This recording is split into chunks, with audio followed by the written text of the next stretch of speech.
Sean Fennessey. I'm Amanda Dobbins. And this is The Big Picture, a conversation show about smashing machines. It's October and the fall movie season is here. Later in this episode, I have a conversation with Benny Safdie, the writer and director of The Smashing Machine. When's the last time you saw Benny, Amanda? Just before he won the Silver Lion in Venice. He was weeping, but like with joy. And then he was at the after party, which was honestly the best party of Venice. So thank you, A24. Benny did not weep in our conversation, but we did talk about his career as a director, working with Dwayne "The Rock" Johnson on this film, and how it's an extension of the TV work he's been doing in the last couple of years. I hope you will stick around for our conversation. But first, Van Lathan is here. I can't wait, guys. Midnight Boys, Higher Learning, The Rewatchables, Tailgate. Triggering people everywhere. Can't wait to trigger you guys. Yeah, I was going to say, Smashing Machine, but also, what's on your docket? We can talk about whatever. I've been making a lot of movie news recently. I'm ready to talk about We're going to get into that movie news very, very shortly. This episode is presented by LinkedIn Ads. Sometimes marketing gets wasted on the wrong people. Like if you see an ad for movie-themed dog sweaters when you don't even have a pet. Reach exactly who you need with LinkedIn Ads. With a network of 130 million decision makers, they can help you target by job title, industry, company size, or even skills. It's one of the reasons LinkedIn Ads generates the highest B2B return on ad spend of all online ad networks. Seriously, all of them. Try it out. Spend $250 on your first campaign on LinkedIn Ads and get a free $250 credit for the next one. Just go to linkedin.com/thebigpicture. Terms and conditions apply. Okay, let's start with The Smashing Machine. Okay. So as I said, written and directed by Benny Safdie, this is based on a documentary called The Smashing Machine, The Life and Times of Extreme Fighter Mark Kerr that the action filmmaker John Hyams made some years ago. It stars Dwayne Johnson, Emily Blunt, MMA fighter Ryan Bader, Bas Rutten, MMA legend, Alexander Usyk. Yeah. In an interesting performance. Yeah. Like, I saw his... Amanda doesn't know who that is. I'm like, He is the undisputed heavyweight champion of the world. In which, discipline? In boxing. He is legitimately one of the greatest fighters of all time. Oh, that's exciting. Yeah. And he's a movie star now. He's a movie star now. Sort of. Okay. Not a lot of lines in English in this film. But nevertheless, it is essentially a period piece about a fairly brief period of time in Mark Kerr's life. And it looks on the surface and from the marketing materials like a standard athlete biopic. Right.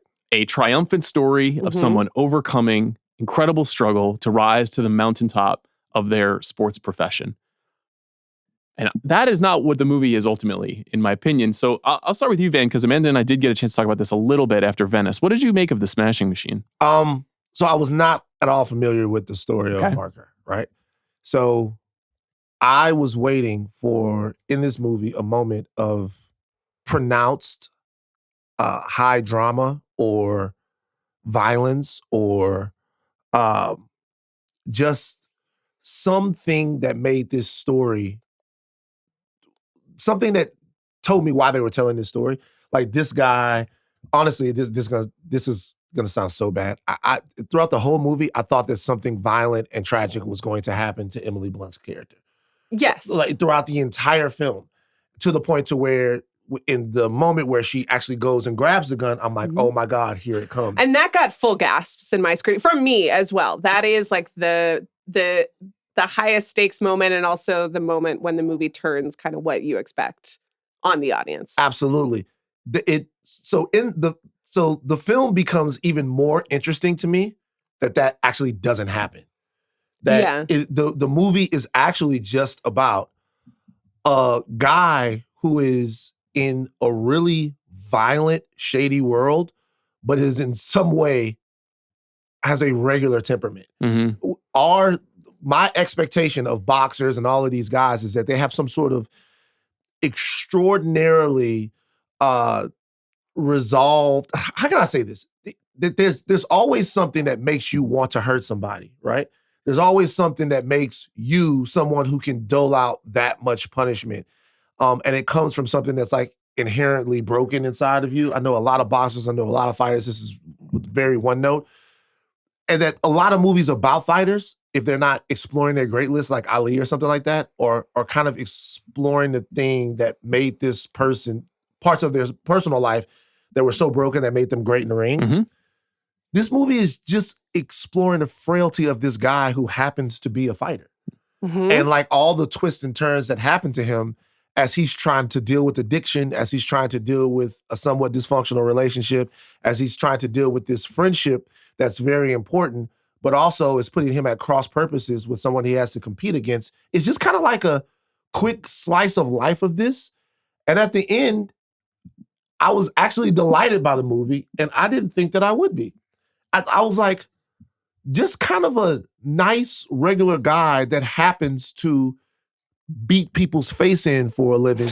And that's why the title, The Smashing Machine, is actually even kind of like a subversion of what the movie is It's almost about. tongue-in-cheek. Yeah. Because that's not what he is. He is a walking, vulnerable, open wound. Everything affects him. He seems to be trying his best to be decent.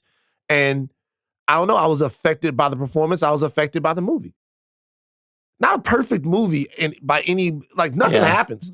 Yeah. That's my review. I think I watched it very similarly to the way that you saw it and came with like a slightly different conclusion because there are a lot of amazing moments and scenes in this movie. The gun moment being one of them, that cactus scene. I think all of the fighting scenes are like very beautiful and, which is a fucked up thing to say, but I think they are supposed to be beautiful and something that you like watching. And then you're like, why do I like watching this? And why do I find this about MMA all the time? Incredibly artistic?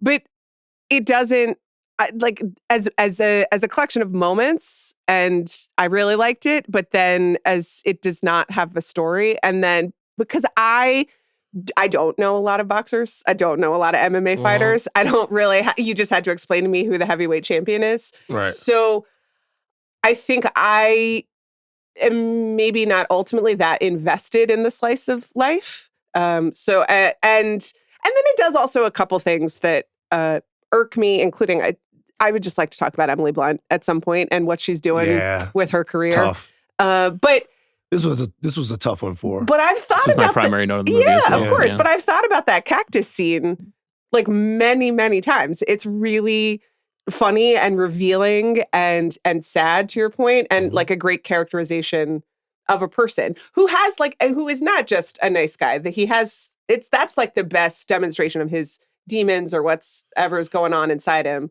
Do you know what scene I thought about a lot in the movie? I don't know why I related to this character so much. Maybe it's from being like a big guy and people expecting stuff from you when really you just kind of like want to watch Star Wars with someone. Yeah, you're a gentle giant as well. Yeah. Right. So the amusement park scene is the one that stood out to me. That to me was interesting. So they go to a fair, which I never rides at fairs. Yeah. I don't do it. Yeah. Because they seem unsafe. The ride has to be permanently attached to the ground. I preach. If you can bring the ride up and then take the ride away, I don't trust it. Okay. It has to live there. It must live in rides. This is a strong take. I know I was having this exact conversation at like a neighborhood fair that we went to with our children recently. I'm 100% with you. No. Yeah. You know who doesn't agree with you about that? Who? Children. Yeah. Children would like to get on those rides immediately. They're like, hey, the colors, let's go do it. I'm like, so they're going up to this ride and it's like the Gravitron. The Gravitron. So they're going up to this ride and he is telling her, look, I don't want to ride this. I have a weak stomach. Yeah. It's The Rock. I believe he says, my tummy. My tummy. Yeah. It's The Rock. Yeah. It's like legit. It's The Rock. It's this gigantic, hulking, peak human, meat eater, tear animal apart person. Yep. You know, I can't ride this. My tummy. He's also fresh out of rehab, right? Yeah. And she really wants to ride it. She really wants to get on the ride to the point to where she becomes annoyed with him at some point. He tries to negotiate it with the carny and say, hey, can I stand in the middle of the ride? Do I have to be? He's like, no. When she gets into the ride, the scene of her riding it is interesting. Her entire life seems to be exhilarated by danger and risk. She is. You nailed it, man. That's what that whole scene is about. She is. And she's separated from him. She's separated from him. She's freed from what she thinks her attachment should be. And she is turning upside down on the ride. She's going sideways on the ride. The thrill and danger of it is just completely taking her over. Whereas his is in safety. He wants to feel safe. Because he's in danger professionally all the time. Professionally, when he's not doing it, he wants to feel safe. He is outside of the ride, feeling completely a little bit embarrassed that he couldn't meet what she needed. And she is inside by herself, like reveling in the fact that this thing is throwing her all around and that she's loving it. And I was like, that's the movie. The movie is this guy who puts himself, who likes to win, who likes to impose him. It's not that he doesn't like what he's doing. He's not fighting for a grandma that has cancer and he can't get money. He likes to win. Right. But even in the first scene, he hurts someone and then he is overly concerned or uncommonly concerned with the condition of that person that he hurts. Yes. And it's a weird play to me, a weird morality play about humanity. That was the only thing, though, that was consistent in the whole movie. Like Mark trying to come to terms with his frailty. Other than that, you keep waiting for something to happen and then the movie ends. Well, so Benny made the very conscious decision to recreate a lot of the documentary. And one of the reasons why it feels like we're just kind of slowly moving through these steps in these people's lives is because it's not an entire recreation, but if you watch the doc, you'll be surprised by how much of the scripted film matches the documentary. And it gives the movie a very unorthodox feeling. And the thing that I've been saying since I've seen it is that it is very much a spiritual sequel to The Curse, the TV show that Benny, Emma Stone, and Nathan Fielder made for Showtime 18 months ago, which not a lot of people watched. It was right as Showtime was essentially being wound down and folded into Paramount Plus. Very unusual show. Probably the smallest thing Emma Stone will ever be a part of. But Maniac was on Netflix. Yeah, so I mean, it a has ton of more people audience. saw that. Yeah. I just feel like very few people even saw The Curse. But The Curse also, which had a slightly different satirical tone, but was also about performers behind the scenes, because it was about this sort of aspiring HGTV style host and her husband, this sort of house flipper, house designer people, and a documentary filmmaker who was going to join them to make a TV show played by Benny Safdie. And it was set in the desert and had this kind of odd ambiance and this sort of elusive jazz score and this fly on the wall feeling with the way that it's shot. You're not really supposed to be there. You're not supposed to be seeing what's happening here. And it's strange that someone allowed you to observe these conversations, these disputes. And the only time when it felt big is when in the Curse, when they were making the show that they were making. And in this case, when they're having their fights. But even the fights, which you said you thought were beautiful, are shot very differently than at most boxing movies, for example, because the whole time the camera is outside the ring. Right. And the whole movie is about alienation. And Mark Kerr trying to be like other people, but is kind of incapable of being like other people. One, because he has this extraordinary ability to hurt people. And two, because he's so big. Right. And he's trying to be gentle. It seems like he takes up so much space wherever he goes that he is always trying to stick his hand out to everyone and be like, look, there's no weapon. When he's in the hospital, the lady's looking at him. You're probably wondering what happened. Let me explain to you what the UFC is. I like that scene. And the whole nine. And I'm like, look at the extraordinary lengths that he's going to explain to this woman that this is the reason why I look so beat up. All of that, collating all of that stuff together makes for a really vulnerable, moving, impactful, and noteworthy performance from The Rock. And a movie that I really liked. But a movie that I'm going to understand why people don't fuck with it if they don't like it. Yeah. A movie that it's not conventional. It's not conventional. Yeah. It's not. And it's not ultimately satisfying in a way. Right. It doesn't. I was very taken aback by the conclusion. Yeah. I was like, wait, what? I do want to talk about that, but let's wait a little bit. Let's talk about Rock. That's what I was going to say. Let's talk about The Rock because he has literalized, I think, something that many commentators, fans of his, have been saying for 10 plus years, myself included. this is an obviously not just insanely charismatic, but insanely gifted performer, right? He was insanely gifted as a professional wrestler. He was insanely gifted in the early stages of his career, obviously just as like a showman, a salesperson. Like he's just good at selling movies. He's good at being in the public. Yeah. And his taste has just been terrible, like abjectly terrible. For like 20 years, he's been making movies that you and I like, even though they're big movies, like don't spend a lot of time talking about. I have not seen Black Adam. Sorry. Yeah, I saw it. Yeah, I know. Yeah, we did no, we didn't. Did we do a funny pod about it? I think you so? and Charles No, did. maybe me and Charles did. Yeah. Me and Charles and Mahoney. Yeah. But I mean, really quite a bad movie. Quite a bad movie. It was whack. But there are others. I mean, there was the Amazon Christmas movie last year. I have seen Jungle Cruise, starring Jungle Cruise, Dwayne "The Rock" Johnson and Emily Blunt. Yes. I mean, there were even more anonymous, lower stakes, bad movies like Kevin Hart comedies in the last 10 or 15 years. You didn't like Central Intelligence? I did not. I thought that was funny. Okay.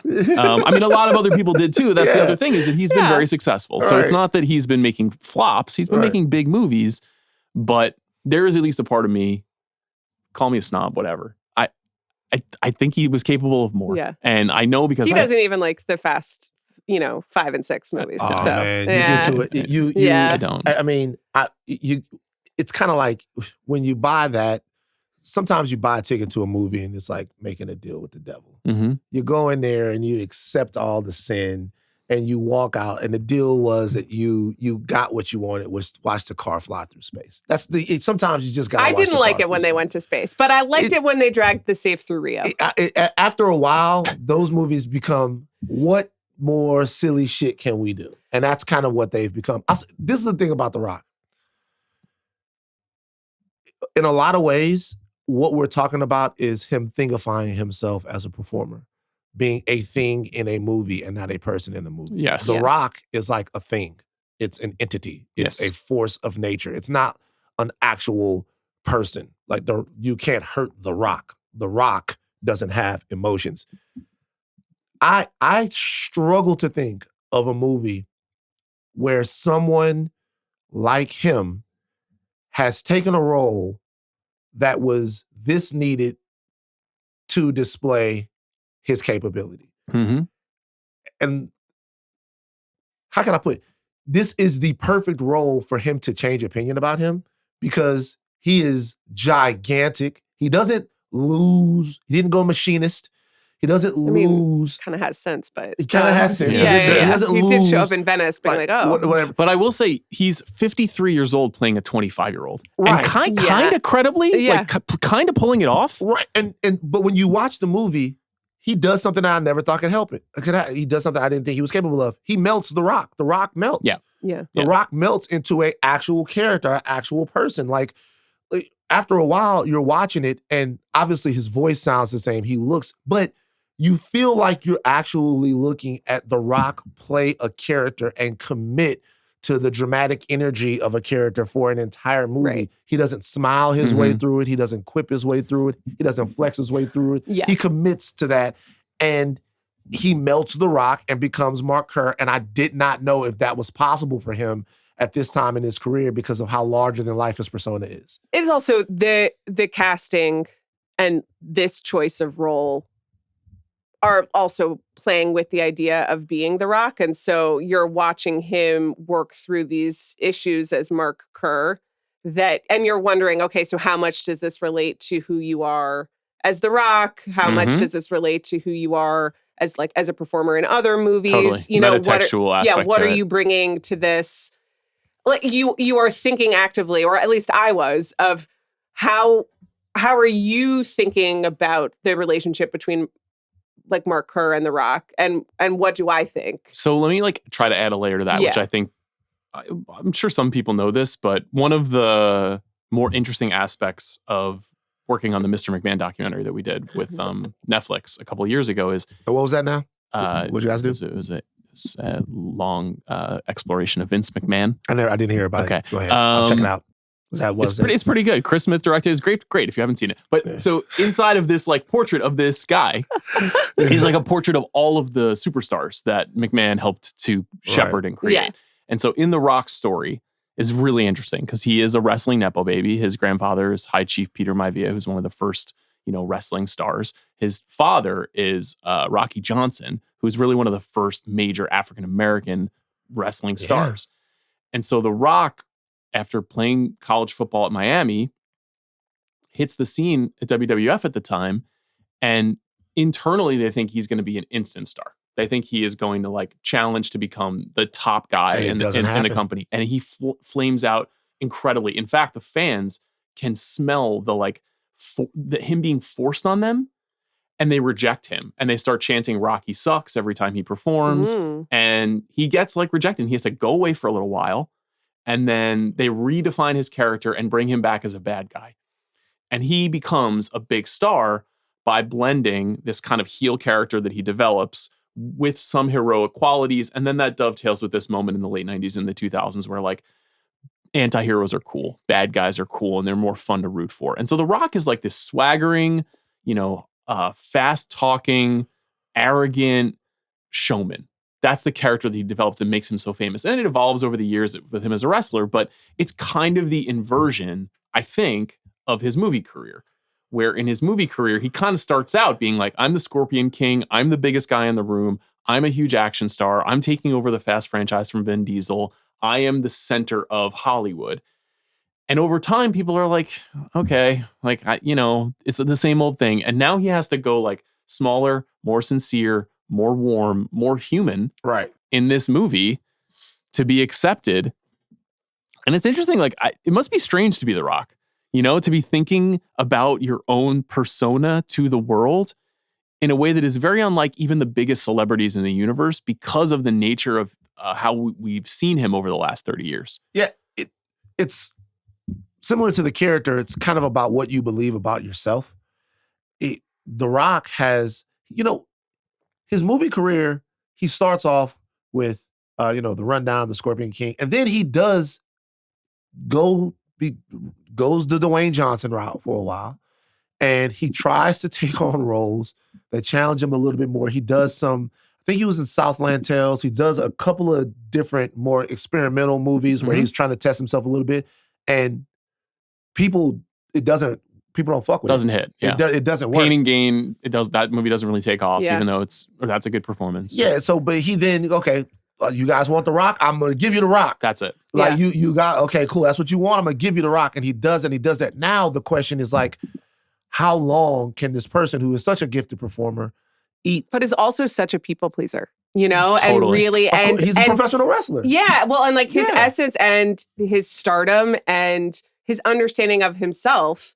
And like even you tell the story about him taking over when like a screening. Shaw premiere, and just like working the crowd because he wants to give the audience what he wants. There's what they want. There's like a bit of Tom Cruise about him. And as a wrestler, he was raised on either getting pop or getting heat, getting like either a huge positive response or huge negative response. If you get no response, you failed. Yeah. Like, so he's trying to create energy with everything that he's doing. Yeah. And he's like kind of lost energy in the last 5 or 6 years. Lost energy and was at a crossroads. So maybe overstated. We talk about these performers at crossroads. They're ridiculously successful and all of that.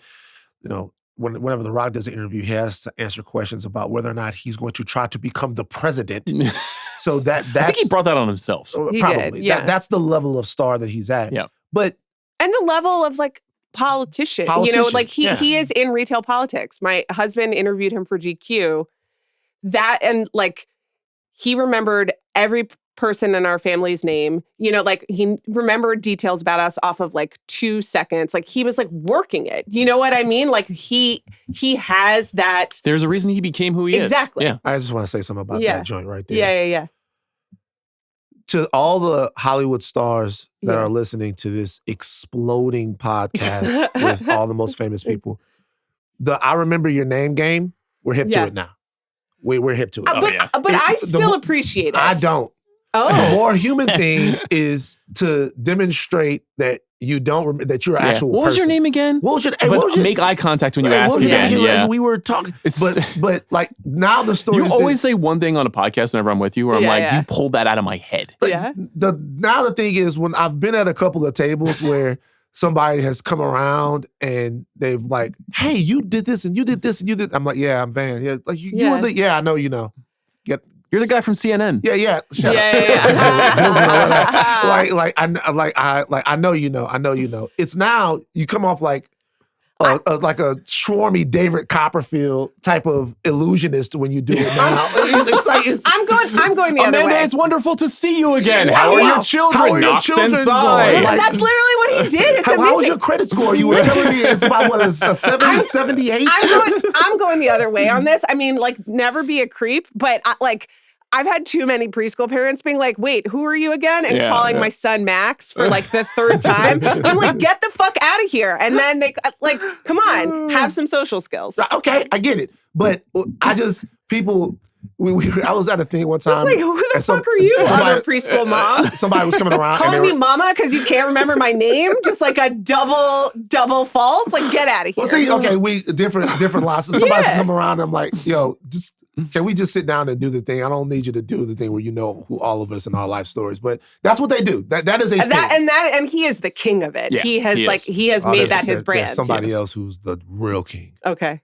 The real king, the man. Are you going to say who it is? It's Tom Cruise. Oh, yeah. I mean, but there is a lot of Tom Cruise-esque in his, like, I'm doing this for the audience. I need to, the people pleasing, you know, and the definition by the audience. But what I'll say is, for these people that are doing it, I don't think there's anything nefarious in it. What they're trying to do is show people that they are putting effort into remembering you and your story and make a connection. There is a little bit of Christ-like representation, you know, the idea that I am just like you, but I have been fortunate to be imbued with the extraordinary wisdom and power to elevate us all. Like that is part of I mean, honestly, I kind of want that from a star. I don't want them to be cult-like, but I do want them to represent on screen this feeling of excitement and power that you can only get at the movies. Like, that's the whole point. However, as famous people slide between professions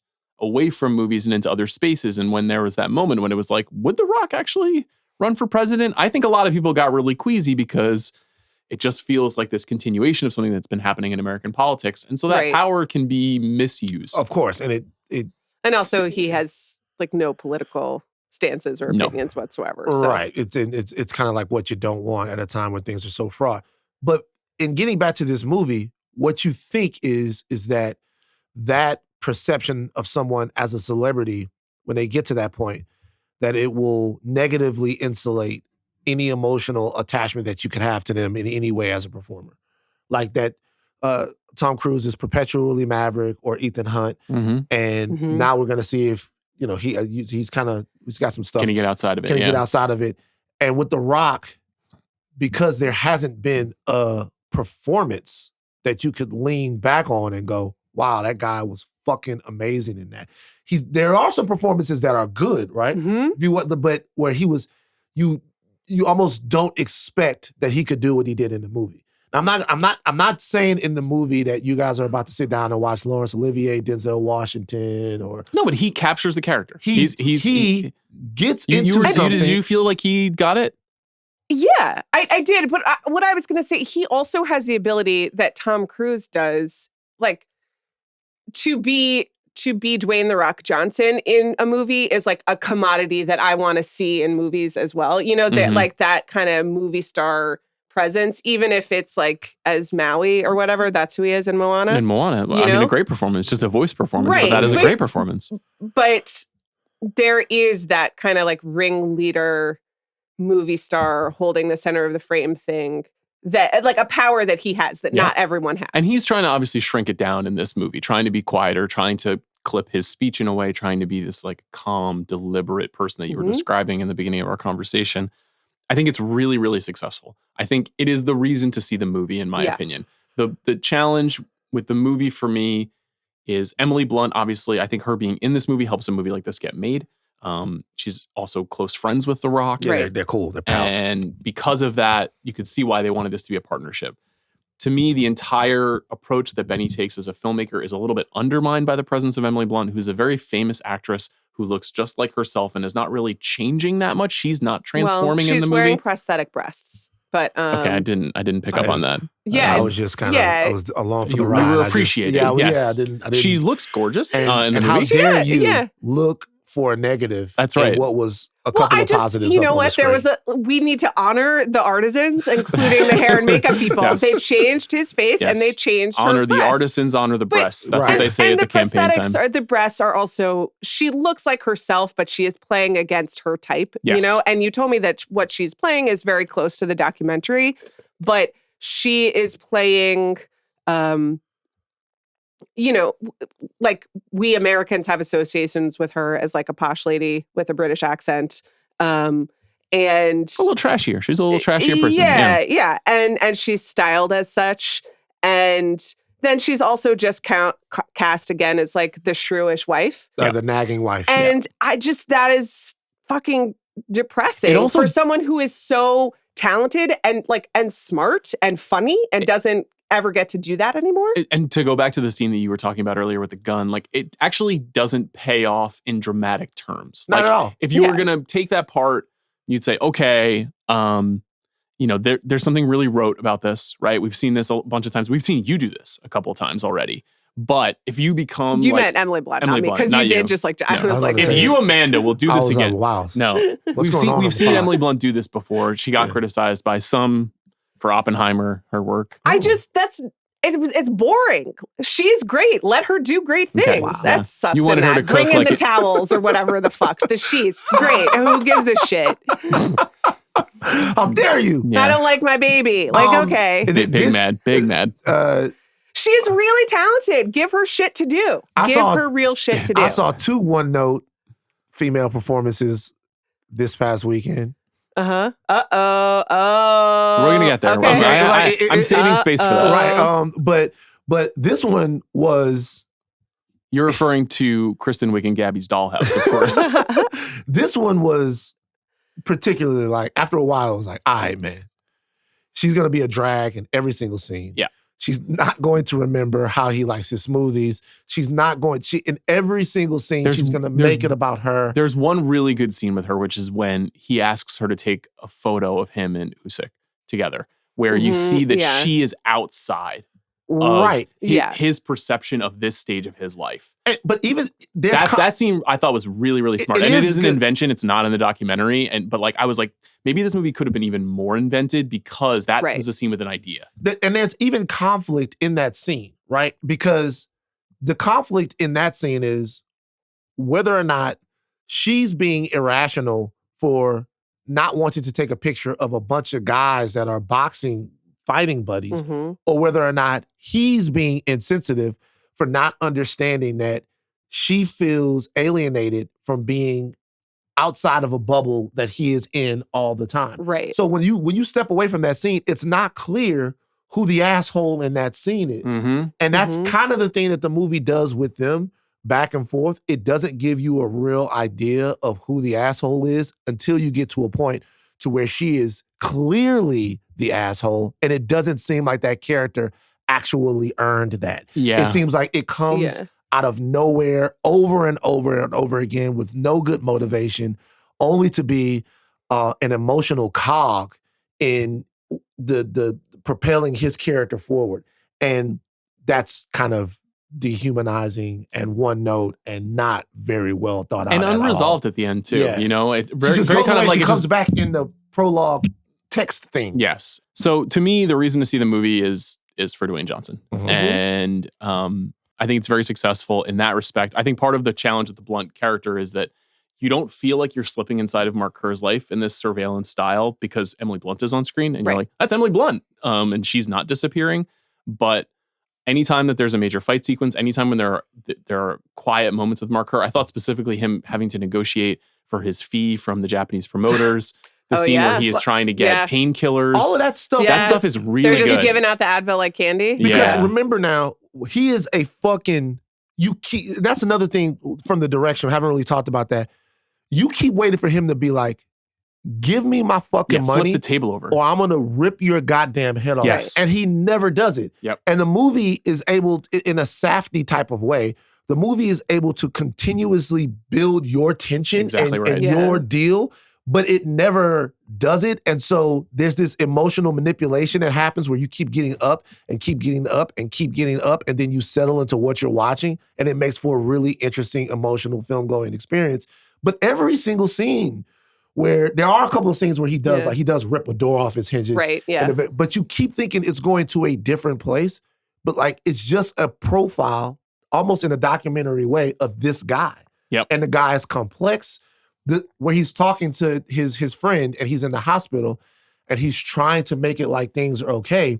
And he breaks down and he cries. You guys, I know that The Rock crying is such a subversion of The Rock's character that it's almost like a cheap trick. It works so well. I agree. Yeah. Because you're like, that's okay. Like, look at that little baby, 280-pound destroyer of a baby who's just a person that doesn't know what to do. It worked. Yeah. It's a very good performance from Ryan Bader too, who's also not an actor and as a fighter, and he's very effective in this movie. I Googled Seems him very afterwards. natural. I was like, who is that? Yeah. Bass too. Yeah. Like This is his trainer. Yeah. Right. Yeah. Like they are all like really good. But it almost feels like, once again, that's another testament to the directing, because the movie is giving them things that they know that they can do. That's right. And putting them in positions to so many times you watch a film and you see a bad performance and you go, I know this actor is good. That seems like that's on the tone, the direction, and just the overall execution of the film itself. Yep. This movie doesn't have this problem. Everybody is where they're supposed to be. Okay, you go. We're going to power rank some movies because you need to do that. Thank you. We love you. you. Are the man. Appreciate you guys. Okay. Yeah.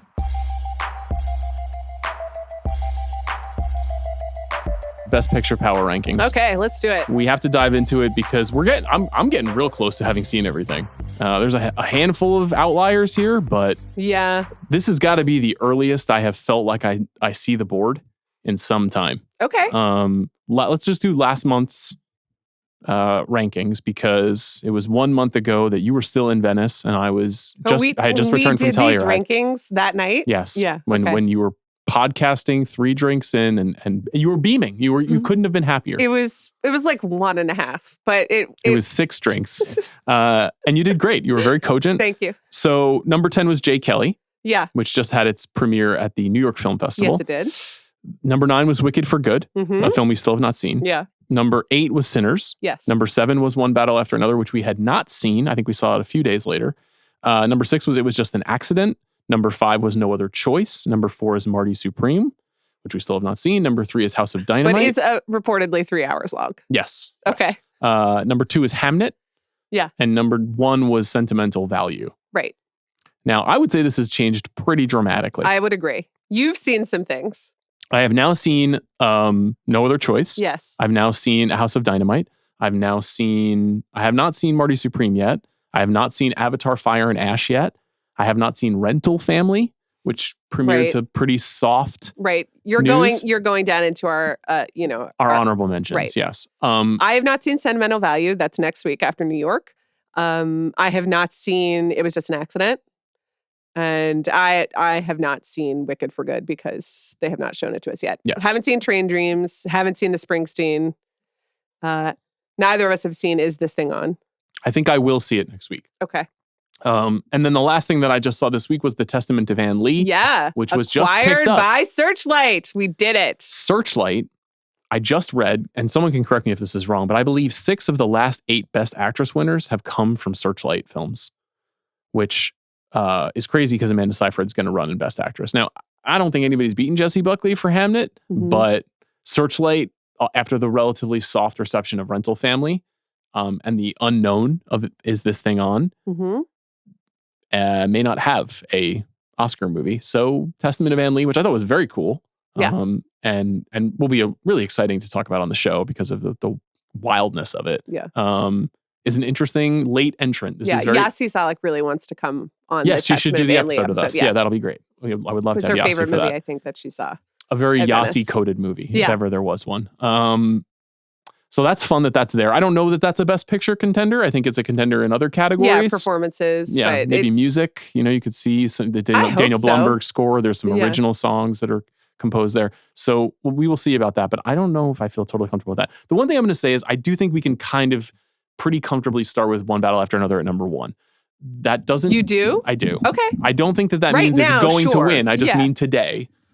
It's Right. October 1st But when we're recording. whether we're taking the Oppenheimer path reward season or the Saving Private Ryan, Shakespeare in Love path, it would be at 1 or 2. Yes. And then I think Hamnet still is at 2. I agree. Because it has since won the Toronto People's Choice Yes. since we...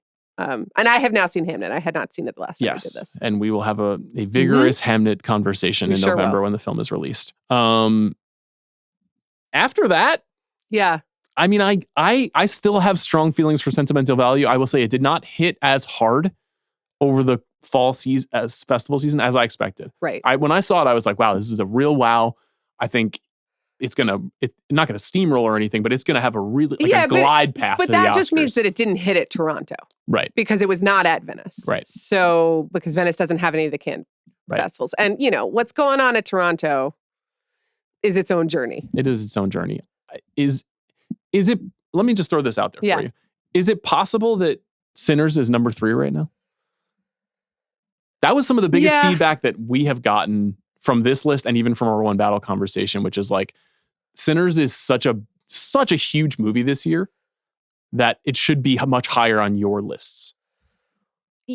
Sure, but I think it's not our personal lists of what movies we like and what we think have been valuable or important. It's how we think it's going to play out in an award season. Right. And it is a very incredibly smart, well-made, deep popcorn movie that was released in April, and Academy voters prefer something dressed in Shakespeare clothing to that, every single time, and that's about the timing in the award season. Even though award season has moved on earlier in the year, it's about the style of movie. There are voters who see zombies and are just like, okay, so good job, but that does not vampires. But yeah. Oh, that's right. Sorry. Whatever. Yeah. That does not mean Oscar to me, and that is rapidly changing. And I think it is going to change this season, but we're reading the landscape. I think you could put it at 3. I'm trying to think of what I would put in part over because it. Nothing else here is out. Nothing else here has been released. Yeah. No, I mean, and we are still talking about it. That's fine with me if you want to put it at 3. I would say I don't really know where to go from here. So okay. I want, maybe you can help me based on how you're feeling and what you've seen, what you think maybe I think Sentimental Value at 4 maybe. And then after that. Probably Jake Kelly at 5, where we are right now. That is a little bit just because it just, premiered at New York Film Festival, which is like a home game. Yes. I feel like I got a real bounce up. Yeah. And I think the more people who have seen it, I guess we were very cranky at Venice, but it is, people are really expecting it and finding layers to it. I feel like it's the momentum has been largely going up from Venice to Telluride. Up to New York. Right. I think people are going to like it. I think it's a little different than previous Noah Baumbach I want to movies. see it again. I do too. Yeah. It is maybe paradoxically for Baumbach's brand, kind of a filmmaker movie. It's a very beautiful looking film, and it's a shot on location in Europe, and it's a very Fellini-esque, like an artist looking back at their life. So it's a little different than the intense dramedies that he historically is known for. But I think that's a good spot 45. Netflix has a weird and interesting conundrum here because, they've got Jake Kelly, House of Dynamite, Train Dreams, Frankenstein, and they have a 5th film too that I'm forgetting. If they do, I can't. I know they picked up Cover Up, which is not going to compete for Best Picture, but is definitely going to compete for Best Documentary. Laura Poitras's movie about Seymour Hersh. If they do, they're not emailing me about it right now. Okay. I mean, that's 4 big movies. Frankenstein was not on our last list. It has since finished 2nd at Toronto. I think it probably belongs on this list right now. You want to put it at 9 or 10? Yeah. 9? Because, I mean, you're right that the Academy loves Del Toro. Yes. The Nightmare Alley surprise always suggests. And it does have Netflix behind it, and they're good at getting nominations. Fine. So we can put Frankenstein at 9. I think that it was just an accident. Still needs to be on the list, even though I haven't seen it yet, because it is the Palme d'Or winner, and that's sort of on automatic. You have since seen No Other Choice, and what you texted me was, I really liked this, and I don't think it's an Oscar movie. I don't. I agree about it was just an accident. It was also officially selected by France as their entrant in the Best International Feature race. So I do think there will be at least, it's usually about 2 films. And so if we're looking at Sentimental Value, which is almost Right. entirely in a foreign language, and it was just an accident. Let's put It Was Just an Accident at 6. Okay. Um, And you want to... No You're Other saying Choice is great, but it's like a comedy satire with really violent moments. There are not a Sure. lot of movies that are like this that have ever been nominated for Best Picture. Well, I mean, it's... Will Begonia take its spot? Could see it. Because they are thematically... I mean, there is... For all of its weirdness, it is about late capitalism screwing over a middle-aged man. Mm-hmm. And there is something that is very open and on trend, forgive me, about its basic themes. It will inevitably be compared to Parasite because it Yeah. has some very superficial similarities, not just Right. South Korean filmmakers and not just being these kind of like satirical genre exercises.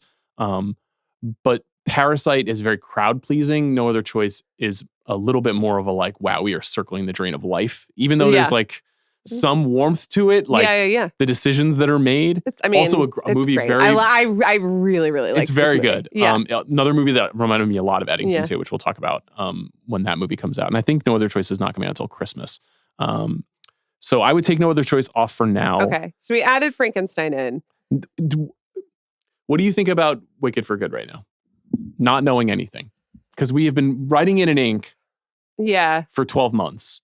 And I don't feel like a lot of heat for the movie. Obviously, the movie has a really strong fan base and is going to do well at the box office. But they haven't started yet, you know? Yeah, it's about to begin. Right. And I mean, just remember Adam McKay being like, this is like an anti-fascist movie. Like, wild shit is about to happen.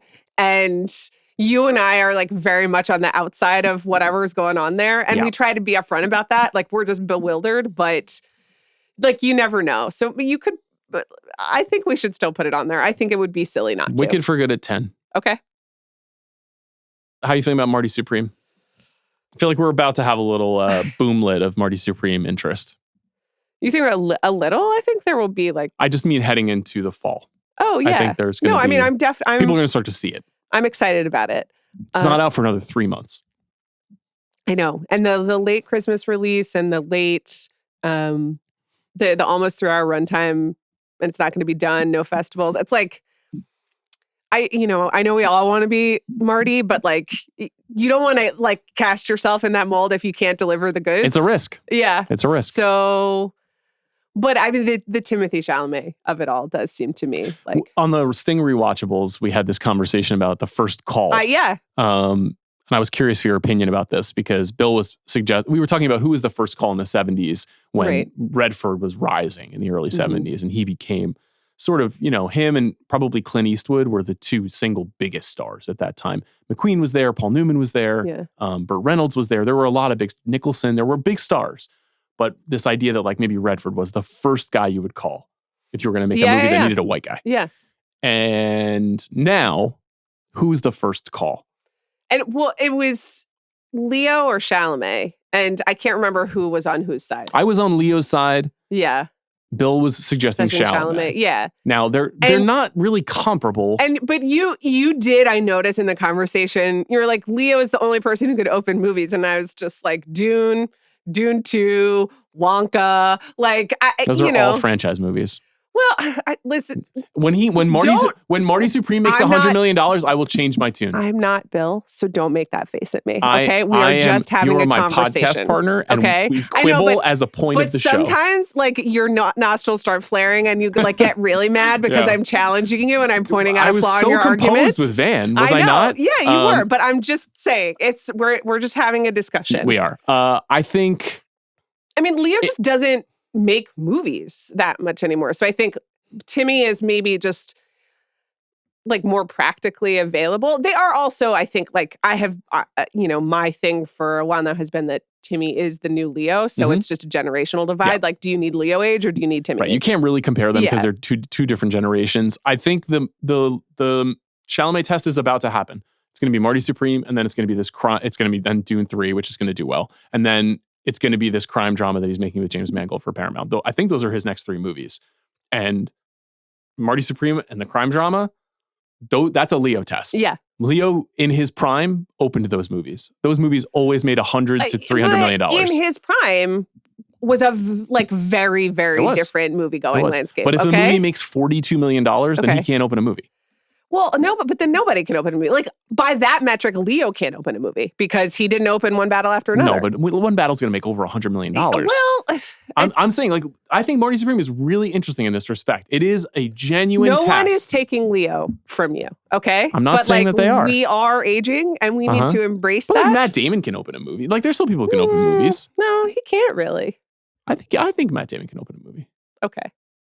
We'll see. I mean, but like he's in the Stillwater, Odyssey, you know? Yeah, like he's going to open that movie. That's Chris Nolan. Yeah. No, you're obviously right. It's completely different now, but I'm kind of waiting for someone's going to come along where you're going to be like, I have to see what they're doing in this movie. That's going to happen again. It's not going to happen in the same way. Yeah. It's when we were kids or when we were in our 20s, but that conversation is very big picture coded that we were having on the rewatchables. Okay, we have 2 more spots. We've got Wicked for Good at 10. We've got Frankenstein at 9. We're looking at 8 and 7. All right. Well, you want to do it now? You want to do it later? When do you have now seen House of Dynamite? I was mixed on it. Yeah. I was mixed on it. And I don't think to me, it's not a slam dunk. And I saw it, I think, the same day that it played at the New York Film Festival. And I think a lot of people there were really mixed on it. Okay. There's some parts of it that are incredible. And it is extremely captivating in the first half. And then for me, it like lost its way a little bit. Yeah. So, and we'll talk about it when we get into the episode. Yeah. Which is, that movie's going to be on the service in less than a month. But I do also think it's Bigelow. Mm-hmm. It is, and I liked this movie, but it's like speaking to a moment without having to take any sort of political part of what stance. I didn't like about it. Sure, but you are not an Academy voter, and there are many Academy voters who are going to be like, oh, this is propulsive filmmaking that recognizes that I feel bad about the world. Yeah. But I liked this movie, but I think the lightweightness that you are responding to is possibly in its Oscar favor. You might very well be right, because it absolutely ratchets tension in the way that Bigelow knows how to better than any filmmaker. Yeah. And she's a proven commodity, right? She's been recognized for these kinds of films before. To me, it's in a tier below the movies that she's really been celebrated for, but we'll get into that in a month or so. I could definitely see it being nominated. I do not feel as sure about it as I did. Okay. And especially if we're putting Frankenstein and Jay Kelly on, right? 3 Netflix movies would be a lot. You're right. And then that's even before if they can figure something out with Train Dreams, which I still think is in play, but I'm not going to put it on the list here right now. So let's just say A House of Dynamite, for the sake of conversation, slots in at number 8. What is number 7? Is it Begonia? The Jesse Plemons performance will be touted, and so that'll get more eyes. And they really, really like Emma Stone and Yorgos Lanthimos. I think that's the answer. Okay. I think for now that's the answer. That leaves on the outside looking in, No Other Choice, Avatar: Fire and Ash, Rental Family, Train Dreams, Springsteen, Deliver Me from Nowhere, Is This Thing On, The Testament of Anne Lee, Weapons. Yeah. And then I feel like there's probably a couple of things that we're not thinking of right now. But there's always one surprise. There's always one surprise. I hope there is a surprise off of this 10. Because this feels like, I guess I like the top 6 movies on this list. So I know you can quibble with a couple of those. I like some of them a lot. Okay. That's how it goes. That is how it goes. Well, thank you, Amanda. This has been an epic discussion. Let's go now to my conversation with Benny Safdie.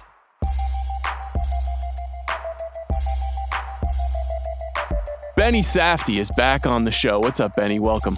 How are you? Nice to see you again. Nice to see you too. Congratulations. You're having an amazing moment right now. I'm talking to you just days after you've won the Silver Lion for Best Directing at the Venice International Film Festival. How does that feel? It feels crazy, because it's the kind of thing that it's right behind me too, because I literally have it right.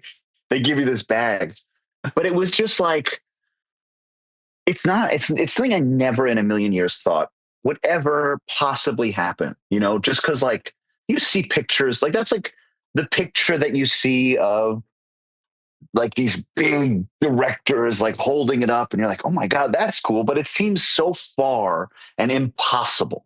It was just that's how it just existed in my brain. It was like, oh, that's like a history book thing, you know, like it's such an old festival. And then this year, there's so many directors there that I'm just thinking, this is just a wild to be part of, you know, to be a part of this like year. It's like everybody's coming out with something. It was just cool.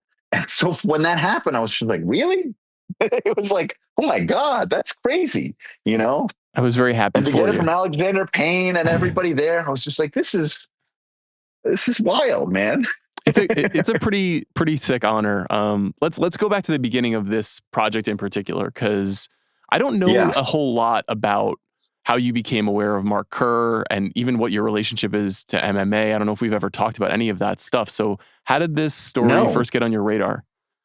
So I've been a boxing fan forever. You know, I love boxing. And then like early MMA, like I remember going to a UFC fight in 2002, and you'd see those VHS tapes in like the video store where you were just like, what's this? Like these like hidden violent, no holds bar fighting.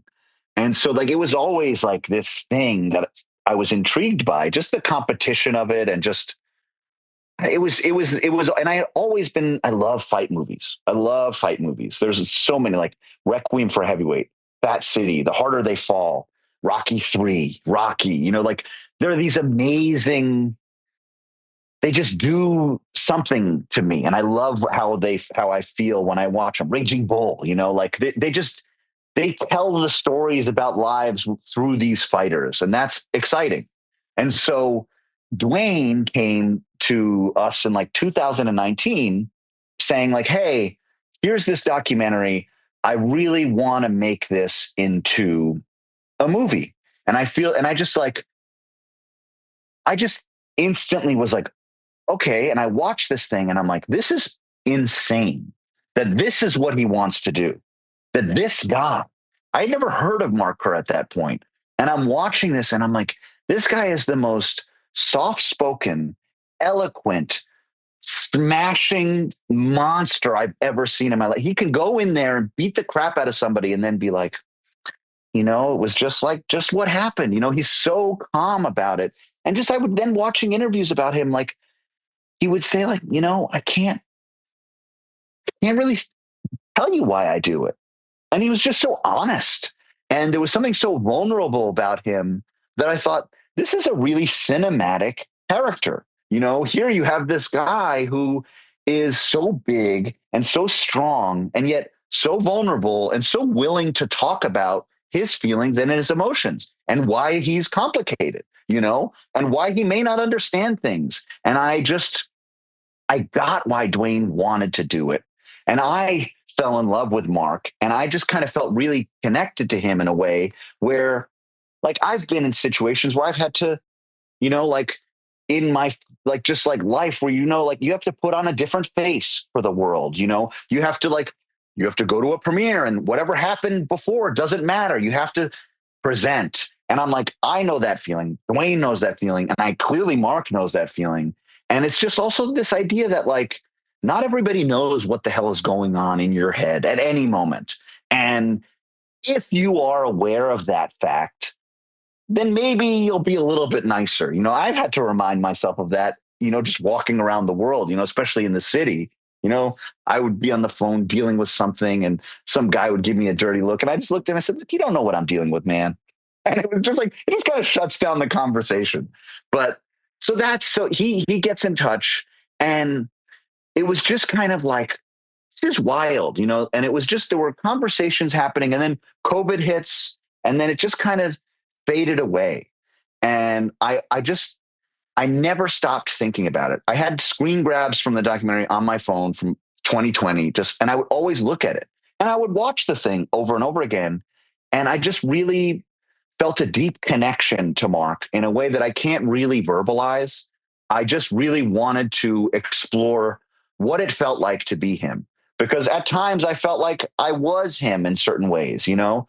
So I don't know. So I wrote Dwayne a letter, and I found the Nautica sweater, the yellow Nautica sweater. I happened to find a version. It wasn't perfect. It had a blue line, but it was a crew neck Nautica. And I wrote him a letter basically saying, look, I don't know what's going to happen with this thing. And I said, whenever you do this, I know it's going to be great. And I said, here's this sweater so that when it happens, you can put it on and hopefully that'll help you embody Mark in a way. Cause I know that that's something that I've done that helps me. And I wrote it in my handwriting, which if you like look at it, it like looks like a psychopath. And so like I tried my best to like write it. And they probably got it and thought, oh, we're going to push this aside because Dwayne, he doesn't need to know about this stalker, So he never got it. But it was just then like, you fast forward to like, I'm working with Emily and I see her and I'm like, you're friends with Dwayne. And I'm like, what's going on with that? Is that still a thing? Like, I want to be involved in any way that I can because I didn't know what he was doing, So it was just kind of like, yeah, that kind of jump started it again. But it really was this thing that was just kind of like burrowing itself inside of my soul. And I really just had to do it. That's really it. I definitely want to ask you about the curse and how that's related to this. But what is it? What did Dwayne say to you in 2019 that indicated why he thought you would be right to work on this? Because this is tonally and even structurally like very different from what you've worked on in the past. Yeah. And I think that like at that time, I don't think I knew how to tell the story. I probably wouldn't have made the same movie then, So I think probably like it's like a cheesy thing to say, but like the universe righted itself in a way that like we were both in the places where we needed to be to finally tell the story how it should be told, or that was truthful to it.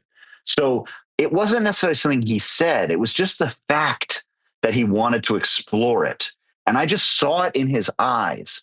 I'm like, oh, I've never seen this person.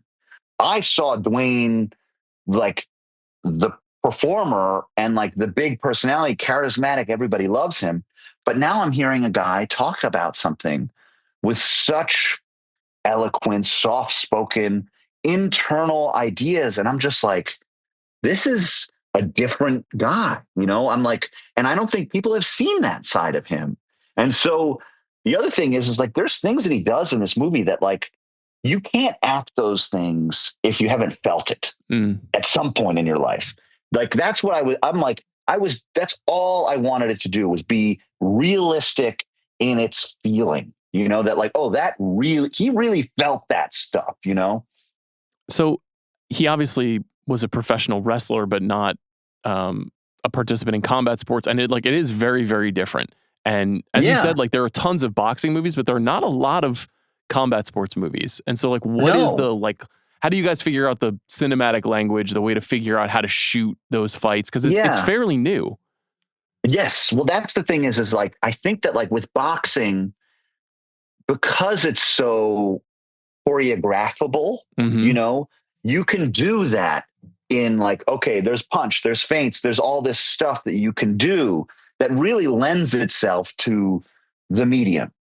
But in especially early MMA, they were on the ground and they were pounding each other. And like, you kind of can't fake it. There's a lot of like, it's really hard. I'm watching this stuff and I'm like, thought to myself, what did I kind of like, how am I going to figure this out? Because this is hard. Somebody said to me, if I could see it on my phone, I better see it in your movie, which is true, like that's going to be a thing.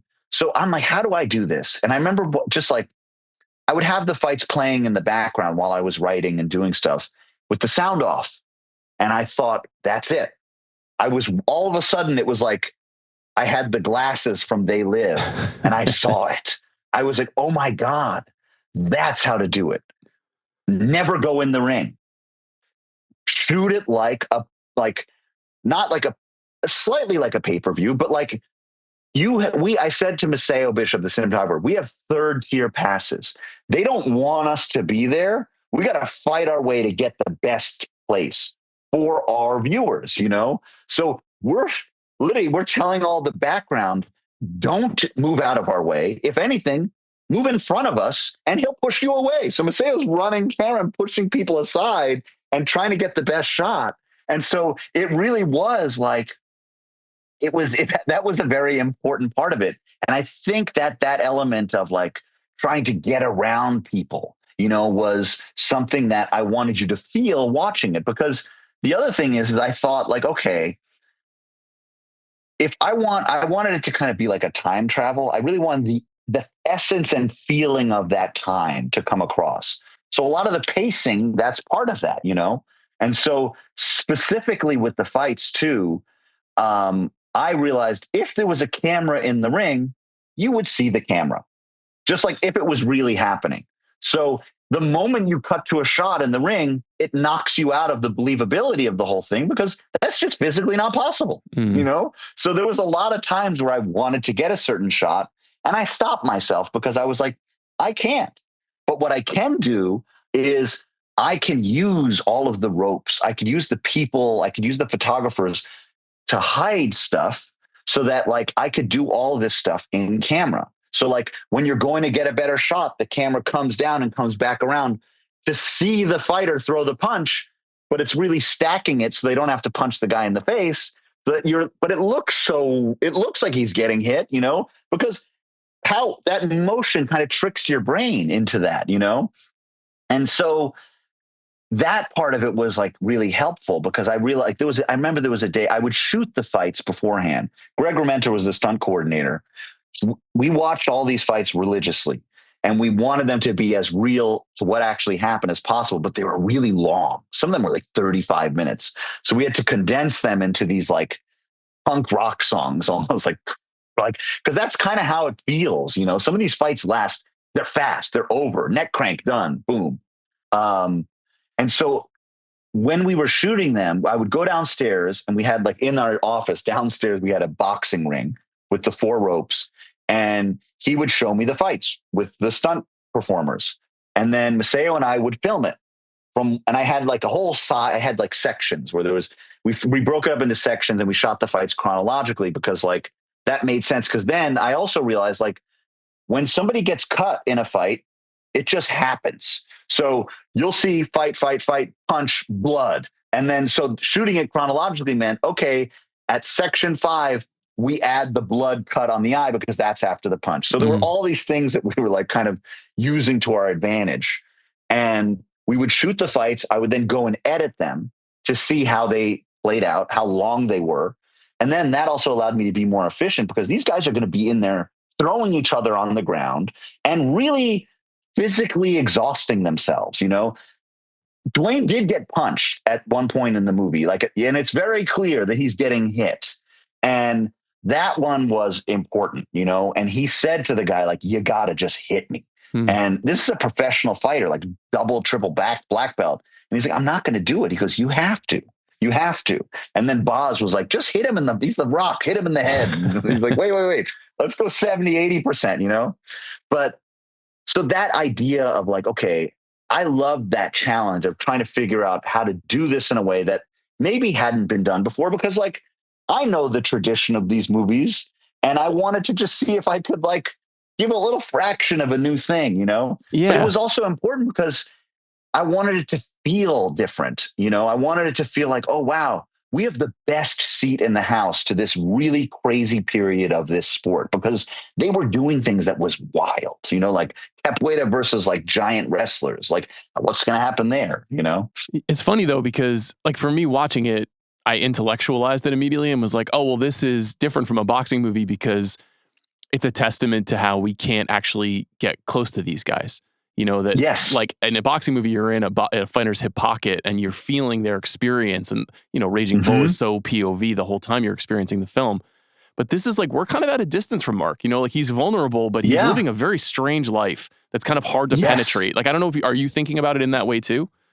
100%. And you mentioned the curse, and something about that I learned was that you can be far away from people, but if you're connected to them through performance, you can be close to them. Like that was something that I was like, oh, that's something that I can kind of just learn and use so that like when you're with him at home, it kind of feels like you shouldn't be there. Yeah. You're seeing stuff that you shouldn't see. They're really strange moments in their lives. And yet they give you deep insight into where they're both at. And then you take that and you superimpose it onto the person in the ring. And now you're apart from them because, as you would be in reality, you wouldn't be able to be in there with them. But you've just been so close with them for so long that when you get to that shot, it's like the first shot when it's wide and it's him and Usyk and the drums going, you start feeling butterflies for the guy. You're like, that's what I wanted to put you in his head, even though you're far away, you know? I wanted to hear a little bit more about The Curse because they really feel like, you know, sister projects, like spiritual. Yeah. I've been saying to people like The Smashing Machine is like a spiritual sequel to The Curse, even though The Curse plays it for laughs and The Smashing Machine is very sincere. Tonally, pacing, the score, all of the choices, they just feel very, very closely matched. And I was wondering if you could just talk about the decision to, you know, it feels like an evolution or transition stylistically for you. Yeah, you know, because there were things that that I learned that you could do. You can have a feeling of pressure in a very different way. You know, you can feel pressure from a moment lasting just a little too long. You know, like there were instincts that maybe I would have cut too early or too fast, you know, that now if you let it settle and you live in that, it can resonate in a way, you know? And then the other thing is like, specifically on The Curse, working with John Medeski, he's an artist, you know, he's not a film composer. He's an artist and he is a master of his craft. And there was a level of like, okay, I'm going to treat this like I'm talking to an actor, you know, they have to interpret what I'm saying. I don't want them to do exactly what I want. I want to hear what they're thinking and how they're going to come up with it. And then what you get is a completely different thing than you expected. And then you got to make it work because that's their performance, you know? And that was something that was really interesting to me, was that like, oh, wow, now you actually have like, it's almost like a psychoanalytical emotional subtitling where it's not directly connected to how the person's feeling, but it is, you know, it's on a very deep, weird level. And so there I learned like, okay, you have to learn to let go a little bit in that moment. And then Nala is just like, she's such an incredible artist. And just like seeing her work, like, cause I went to London and I watched her do all this stuff. It was just like, oh my God, this is how jazz musicians work. There's a whole bunch of people in the room and I had the movie playing and I would tell them, this is what he's feeling right now. He's gone through this, and it would be what I would do for an actor. I would just tell everybody in the room the emotional state of mind that they would be in. And then they would just play for 45 minutes. And I would just sit there and watch and they would all be looking at each other and riffing on each other. And I'm like, this is incredible, you know? And then there was one time where I was like, oh, I want electric guitar. And she calls her friend in and they comes in with just an electric guitar. We had a laptop on the ground and he's just shredding to the fight. And you hear some of that in it, you know, it's mixed in amongst all the other stuff. And I just remember I had to film it. I filmed the laptop to him, to her, also what was awesome is she allows the other musicians the space to be themselves, you know? And that's what you do as a director, is like, you want people to perform from themselves, you know, that's when you get the best performances. And so I see her doing that with all these musicians, and it's just awesome. And then she sends me all the raw stems. And so now I have all the raw stems and I'm in there editing this movie, working all this stuff in together. And then I send them to her and she hears it. And then she literally sends me back and like, I can maybe hear like one of the things that I did kind of playing through. And she's like, I hope it's okay. And I'm like, this is so much better than I could have imagined. You know, like at one point I had this like intense guitar playing when he left the ring, you know, after the first loss. And she got rid of it completely and had that droning sound. And I was just like, oh my God. And then there was that that hits when the door opens and it just like shocks you. Just like, this is insane. And I just love the fact, like, she's the person who plays the national anthem. That's Nala. Oh, okay. So Yes, so she actually performs it in the movie because I was like, I wanted people to see her doing it, and she plays the harp and she just, in some way, she's like this like little, and yet she completely understood Mark. And I thought there's something really special about that level of empathy that like somebody could feel so connected to somebody so different. It's funny you're talking about the movie like the previous films where it's like this small collection of people who are making wild creative choices, but this is a very big movie. Like it is a big, it's you've worked with big stars before, but big budget, it's across a huge timeline, you're traveling the world. Three countries. Yeah, it's crazy. Did you feel pressure? Did you get, were there times where you felt like you couldn't do something that you wanted to do? Never. There wasn't. That's what was kind of crazy is like, I really did feel like I was allowed to do the things that I wanted to do. There was an amazing moment where it was a really intense fight that Dwayne was doing. And we were in this giant stadium, in Vancouver, the 20,000 people.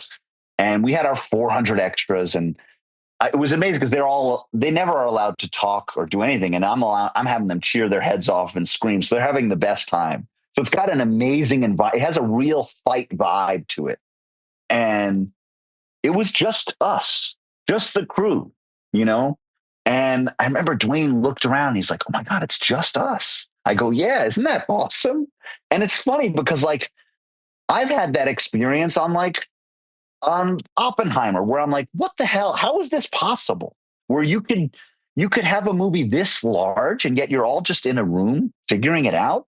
That's cool. Like I want to like, that's like something where, so you, and it's the same thing like on like Licorice Pizza where you're looking around and it's just a bunch of people having a good time figuring this out. And that's inspiring, and it made me feel good as an actor. So I'm like, oh, okay, well, that's something, so there really was like, also like, I didn't want to, if it was like, I wanted to create a world where there wasn't, even though this movie's all about pressure, I didn't want any of the performers in it to feel any pressure whatsoever. I wanted it to feel like you could do anything, because if you make a mistake, it's not a mistake. Now we know we're not going to do that because it didn't work. So that's a positive thing that we've just learned. That's not where we're taking the performance. Let's go here now. Let's try this. So it really becomes a kind of just an exciting thing that you're doing with everybody. And then also like, yeah, when you're getting crunched for time, I kind of get like a little bit excited because then it's like you really have to work your brain to condense things and move things together. And like, okay, let's really figure out the essence of what this is, One thing I wanted to ask you about with that stuff though is like how much do you worry about accuracy and sort of like fact versus truth in this? Because you've got like a real person's life. Yes. You've also got a world where people are very particular about how it's portrayed, right? Like fans of MMA are very specific. So if you fuck that up, right, people will get mad. Exactly. And then you've also got the source text of the documentary too. So like, how do you blend all that stuff together? So there's a level of accuracy that I knew we needed to achieve with the fighting. And I wanted that to be, it's funny, there's a UFC shirt that my wife got me that says on the back, it's one of the first ones, which says, as real as it gets. And I'm like, that's it. That's the statement for this movie. Everything has to feel that way.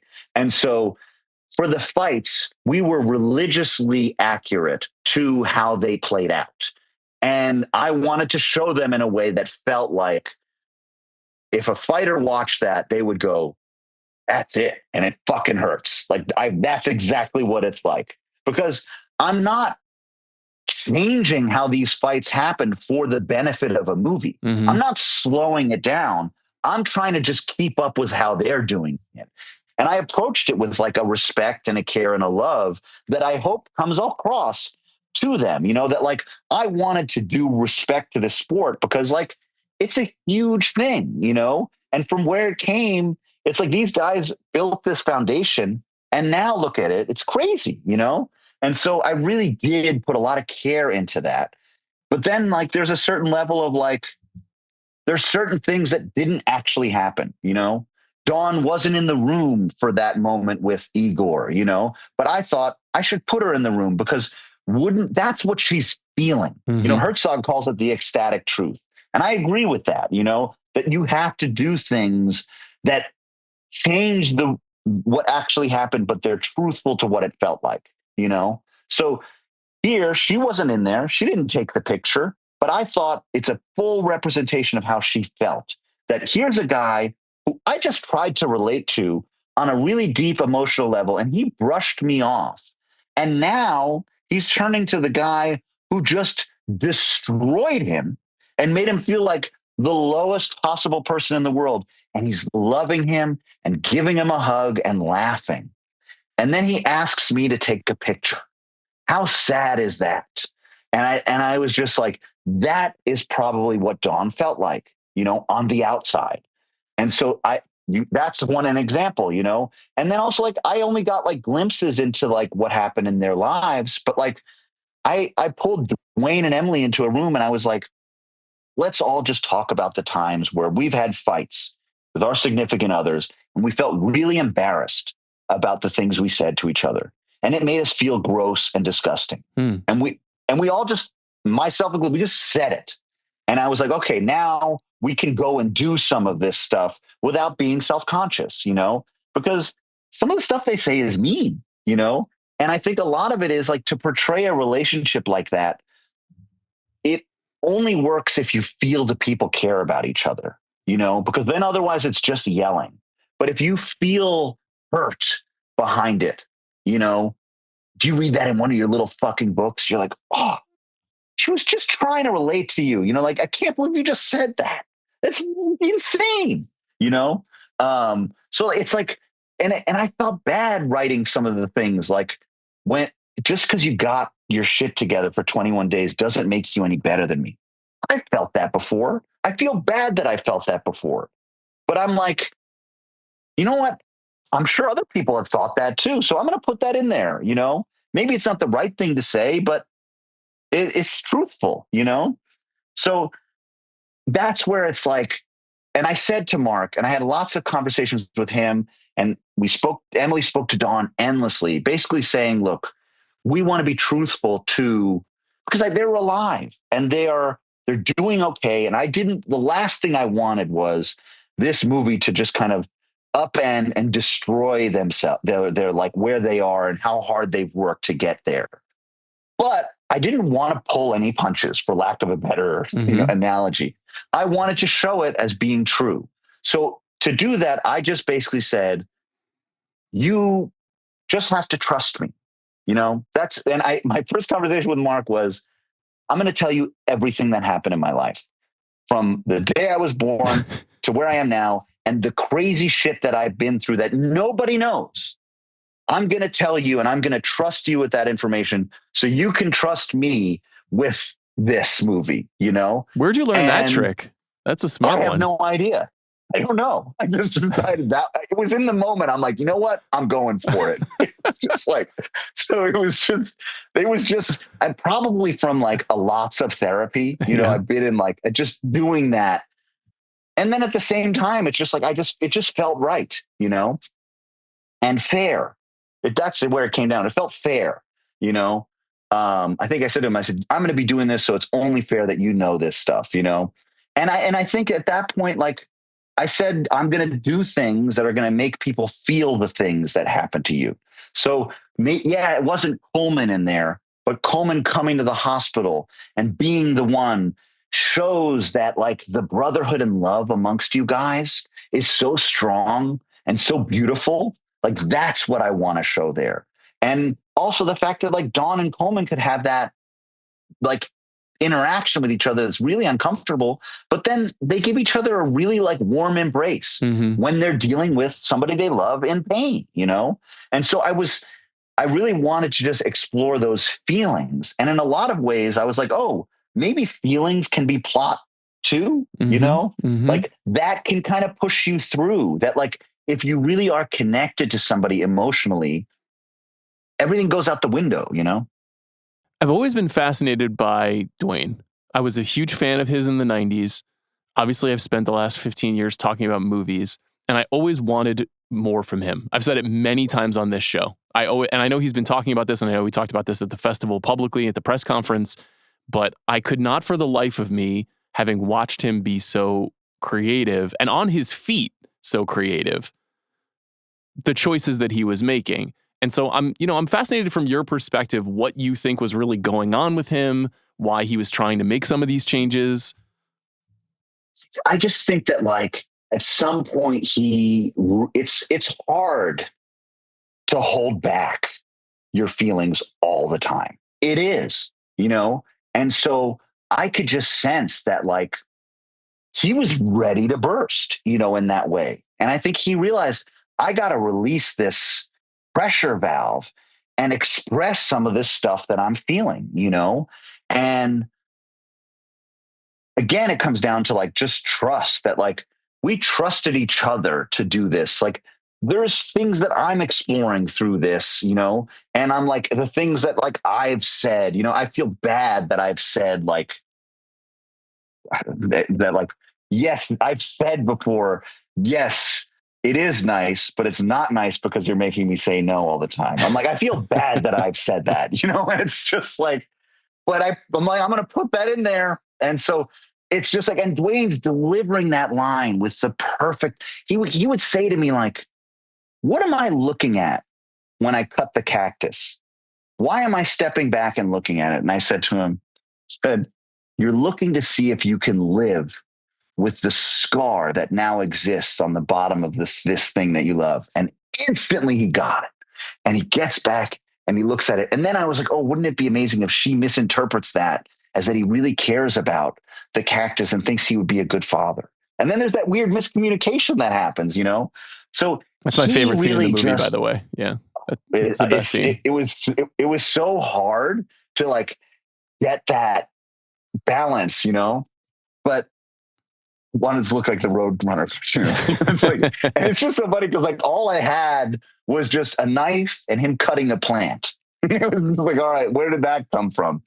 But the thing that was really special for me was I felt like I could honestly ask him to do anything. And he would somehow figure out a way to internalize what I said to him and have it come out as one of the most emotionally real performances, you know? And it was like the fight scene that happens between him and Emily at the end. That I structured that like the fights in the ring with different sections, shot chronologically. This was the first section, first round, second round, third round. And I said to him, you don't yell ever in this section, ever. You never raise your voice. She wants you to raise your voice, but you don't raise your voice. Second round, she's coming in a little bit harder. You still are trying your hardest to maintain. You do not want to have a fight. You don't want to have a fight. And then at some point, when she mentions this, that's when you lose it. And when you lose it, you start saying things you regret. And that was like, this was like how we'd talk about this stuff. But again, we're all just like interpreting it. And it's coming out in a way that like feels truthful to them too, you know? And just like, again, like Dwayne, there's a moment when she leaves the other room and he just kind of sits back and takes a swig of beer and rolls his eyes. And I was just like, oh my God, like he is in this on a whole other level that like, it was just cool to watch, you know, like I was just like, I cannot. And there's a moment when like in the My Way montage, which I knew I was going to do, when he was like, we were like, he was caught up on the technical aspects of it. And I said, let's just have it be like a dance. And I blasted the song in the gym. And for the entirety of the song, he did it. And the light, and I had the light blasting. And I remember just like forgetting to call cut because I was like, oh my God, I'm watching the movie right now. Like I saw it happening. And he was just doing this thing. And he just allowed himself. And I remember like saying like, when he had to like really let it go and feel the emotions, I was like, how many times have you not done this? Like, how many times have you had to hold back these feelings? And I was like, it would just be it's so great to just not do that, you know, like just not do that. And then just starts bursting into tears. And then he did it again because the light went out. And I'm like, I felt so bad having to ask him to do that, And he did it again. And it was just like, and then I was crying and he was crying. And it was like this. And I was so happy because like we had the second camera hidden in like, I would find like places where we could kind of just be out of the way. And he was shooting into the mirror the whole time. And I called that that was our truth shot because he could get where the other camera couldn't. He could see and he could get close on the face. And he just kept rolling while I came in the room and we just both burst into tears amongst each other. And everybody just kind of left us alone for a little bit. Like we had time on the movie to just kind of like do these things. And then like you take a break for an hour and a half to just like get over it, like the thing they did in the bathroom. We did that one time because I'm like, that's not fun to go and do that, to feel that. That's not fun. So we did it. I saw it. Let's go. Let's move on, I mean, you got a great performance out of him, like a truly great performance out of him. So congrats. It's funny. You've mentioned now, we talked about The Curse. You mentioned Oppenheimer and Licorice Pizza. And I think maybe since I last saw you, like your sideline as an actor has become a big thing. And Happy Gilmore too, like 500 million people have now seen you in a movie. So yes. like tell me about the balance. Like how are you defining yourself? How are you going to spend the next 10 years of your life? Like, it seems like if you just wanted to act, you probably could.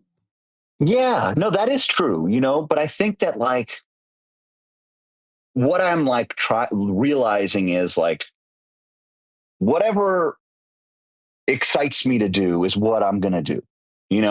If I'm going to learn something from it, I'm going to do it. And if it works, great. If it doesn't, I learned something. I'm just good. That's how I'm going to approach it. And it's like, I think that, and I learned something whenever I act in somebody else's movie. I think there's something important that like, I'm not the boss. I've got to listen to other people. It's like, that's important, to go through that and to act with other people who you may not act with or choose to cast. And you can learn something from them. Like I was talking to Shooter McGavin or Christopher McDonald. And I said to him, he'll always be Shooter to us. Yeah. Shooter. He's Shooter. He's Shooter. But I remember saying to him, I was like, look, I said, I don't think I'm the bad guy. He goes, me neither. Me neither. I'm like, that's how you did it, Yeah. And so like, it blows my mind in that way. So, and it's like, and I get to work with Kathy Bates, it's just like those, and like Jim Brooks, you learn all that, you get to like have experiences like that. And Claire Denis, like, oh, I love that. Like, that scene in that movie is fucking amazing, Benny. It's not enough people have seen that. I love that scene so much in that movie. And the thing about that scene is like, I have so much dialogue. I am like, it is a hard scene to do. And I'm just thinking like, I've got to do this for her. And I'm working with her to like put it in my voice and all that stuff. And she's so down for the collaboration. But I remember in the middle of it, I'm doing all this stuff. And she goes, oh, I'm bored. Everybody just stand up. I was just like, I just did the whole scene sitting down. I said, as an editor, please just get me standing up on this line. She's like, fine. And so he stood up and then continued the scene from there. And it was just like, but then the whole time she's joking about like the fact that there's this pipe head that somebody thought I dropped soap. And they said, oh, Benny, you dropped your soap. And then she goes, what are you talking about? And they pointed to it. She goes, why would he have soap in his pocket? And so then she's talking about the soap the whole time. And it was such a nice vibe. And we're in the middle of the jungle, and it's like, it was just, yeah, it's like, I don't know what it is. I'm learning something while I'm doing that. And I think that that's important to not lose sight of that. So like, I want to have both experiences because I think they make me better on each side. When I'm acting after doing this, I'm like, okay, now I know, like, I've learned things like working with all these other people, like, and how to get inside. Like now I can change my performance a little bit here, and then working with other directors, I can take things and fold it into the way that I'm working, It makes sense. So I do really see them as connected in a lot of ways. 2 quick ones before I let you go. One, Knicks, how are you feeling? I'm feeling good. Yeah. I feel like we got a good amount of bench, like a little bit more of the bench. Mm-hmm. And I will say there was something so magical about last year, even though they didn't go as far as they should have. There was something really magical about it. And I hated to love Tibbs. Like everything about him, he was so stuck in a different time period. He was there when the Knicks were like the Knicks. Yep. And he just imbued that I did feel bad. It was sad. Like I knew it was a necessary thing to do, but I really felt like emotionally attached to him. And it's a little hard for me to get over that, like to connect with a new coach. And like, I'm glad we still have the main team, but it was that steal, like beating Boston. I know. Those are the best. And like he gave us that, I know. Like these guys, they rode with him, and it was just it's hard. So like I think when it's a weird moment to be in, because like you got to get used to it again. And I had felt like I had gotten to know everybody. So, but it's gonna happen. I'm excited. I'm excited too. Their best season in 25 years, and they fired their head coach is like hard to accept. But every game I was absolutely miserable thinking about what Tibbs was doing. What are you doing? We're up by 40 Yeah, exactly. points. Exactly. Please get him out of the game. You can't. He drove me insane. Yeah. So it's like, but then it was like, is that part of it? Yeah, it is. It's like psychological warfare. He's like, I will never let up. And every opponent knows that, which is a power. Yes. That's powerful. Anyway. Exactly. I'm excited for the season too. I think it's going to go well. We end every episode of the show by asking filmmakers, what's the last great thing that they have seen? I know you've been at Venice. Like, have you seen anything on the plane? I didn't get to see anything in Venice, which sucks, because like, it was just like the last time I was there, I got to see everything, but I didn't get to see anything this year. It was a shame. What was the last thing I've seen? Oh, Crimson Tide. I'd never seen it. Really? And yeah, I'd never seen it. And I'm like, this is unbelievable. It's so I love good. Gene Hackman. I've tried to see every Gene Hackman performance. Like I've gone through everything, and somehow that one missed me. And Hackman and Denzel, that thing is awesome. It's so good. I just remember I was like, oh my God, I felt so lucky that I'm like, I can't believe I have never seen this movie. And I'm just watching it. And then what's the other one that I just watched with Kevin Costner? It's like a spy. Oh, No Way Out. No Way Out. Yeah. Awesome movie. My God, I was like, all right, I'm back in the Gene Hackman. Those are two gems. Yeah, those are two of his best like big studio movies in that time. That's awesome. Oh man, I love it.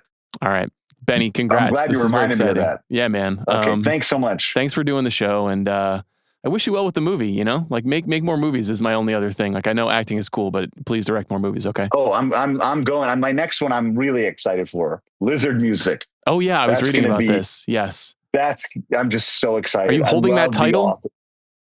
Oh, I love that title. I love it. What do you mean, holding it in what way? Like keeping it, like you're using it. Oh, 100%. I love the author. Daniel Pinkwaters is the greatest. He's just like, and I read that book to my kids, and I'm excited. Good to see you, Benny. Congrats, man. Thank you. Yeah, you too.